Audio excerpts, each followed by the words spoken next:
Well, from it's a news to something about agriculture, where in desert Namibia, invasive acacia trees are sucking up valuable groundwater.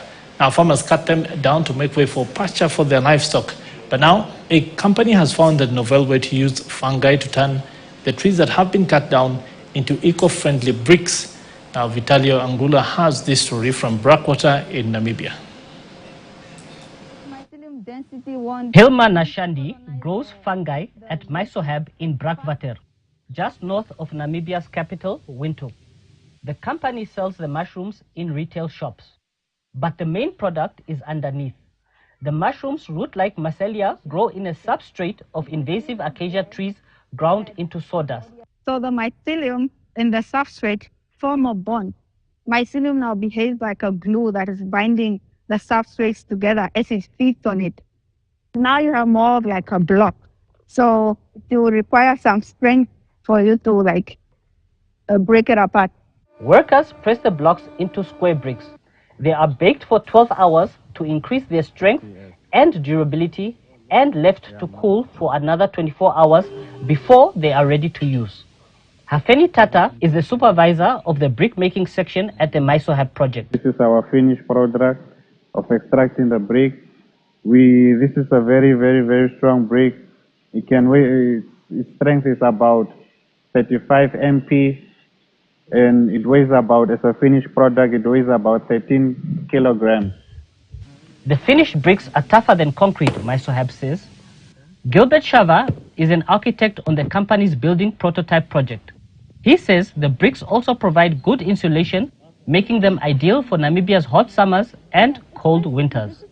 Plus, he says, making them does not generate much planet-warming carbon dioxide. So the advantages of this brick is that, one, the carbon footprint of the brick. When you compare with the traditional bricks, it doesn't consume a lot of, it doesn't have cement in, because the process of making cement, that's where you've got a lot of carbon emission. Menace says the government wants to get rid of at least 300 million tons of invasive acacia trees every 15 years. The company says it could turn those trees into bricks to help address the country's housing needs. Now to one final story, where in Ouagadougou in Burkina Faso, inventor Newlove Kushiatora is trying to make life easier for his fellow citizens by creating all kinds of machines from cast-off parts. Now VOA's Gildas Da has this story from Ouagadougou, and Jackson Mvungai now narrates it. In the Tanguy neighborhood of Ouagadougou, Burkina Faso, Newlove Kushiatora is working on a machine that weaves the traditional cloth known in the country as Faso Damfani. The operating system is powered by a motor that rotates the entire machine. Everything is mechanized. I'm currently at about 80%, and I just need to install the main motor. 8 days later, the machine is ready for delivery to a local weaver named Awa Yaogo. You can start the machine, do your household chores, sometimes stop it or leave it running while picking up your children from school. It's a good idea to help us, the weavers. Since 2008, Kushiatora has been making things like traffic lights and ice-making freezers. He uses his mechanical skills to turn found materials into useful items. He has created over 15 different types of devices. I really like what he does in his business. He creates many inventions.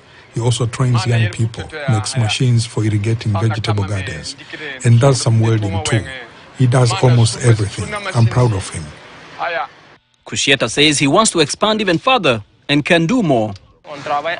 We work in a workshop, but we should be working in a production unit to set up units for rapid production.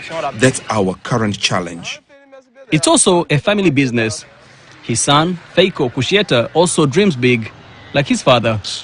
I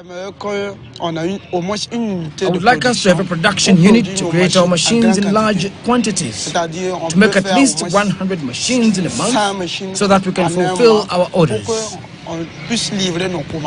Kushiatora says he's making a good living and there's plenty of work to do.